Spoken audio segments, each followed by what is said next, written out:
second year BS Criminology in Davao Central College. My topic today is what does professional conduct and ethical standard means for both criminologists and law enforcement.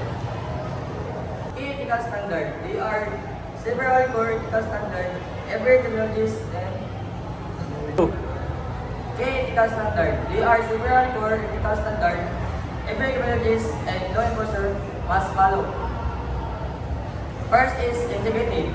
Integrity is the ethical standard of being honest, consistent, and morally upright in all actions and decisions. It means doing the right things even no one is watching.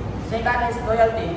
Loyalty is the equality of being faithful and devoted to someone or something, such as a person, group, cause, or organization are involved consistent support and allegiance, often even when it's difficult or inconvenient. Go. Third is respect for human rights. Means recognizing and upholding the basic freedom and protections that every person is entitled to simply because they are humans.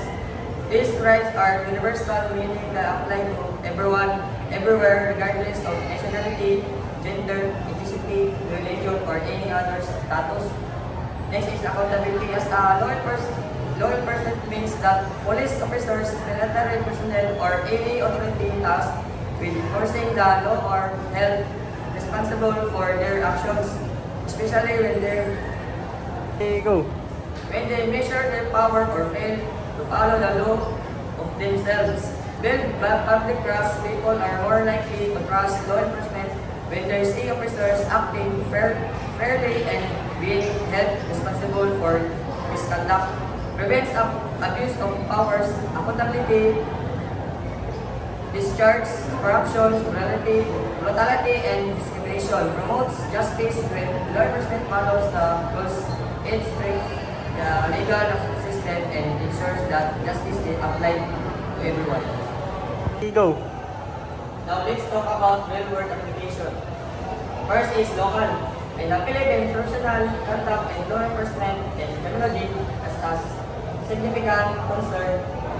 While the Philippines National Police or PNP has implemented reform and training program to promote professionalism and integrity, instances of police brutality, corruption, and human rights abuses have been reported. These incidents highlight an oversight within the PNP to ensure that law enforcement agencies uphold the highest standard of integrity and professionalism. Go. Next is international. Internationally, professional conduct in law enforcement and criminology is crucial with the guidelines like the United States Code of Conduct of Law Enforcement officials promoting respect for human rights and the laws of law. However, instances of police brutality, corruption, and human rights abuses have been reported in various countries, highlighting the need for stronger accountability and oversight to ensure that the law enforcement agencies uphold the highest standard of integrity and professionalism. Go. 5. Personal reflection. So, maintaining the ethical standard as a community or law enforcement official is essential to advancing justice, honest, and public confidence. Realizing that our activities has a big influence on the people, the communities, and society at large is crucial. We can make sure that the values of justice, respect of human rights, and dedication that the values of justice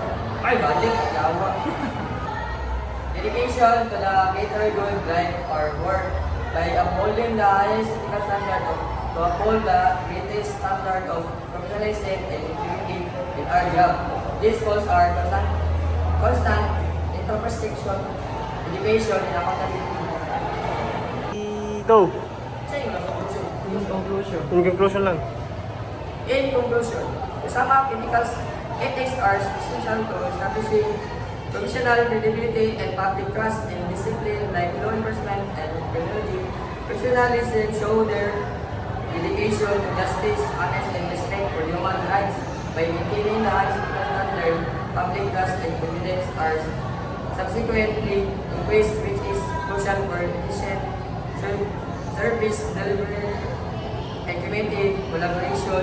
Taking ethics first is essential for upholding one's professional reputation and advancing a fair and justice of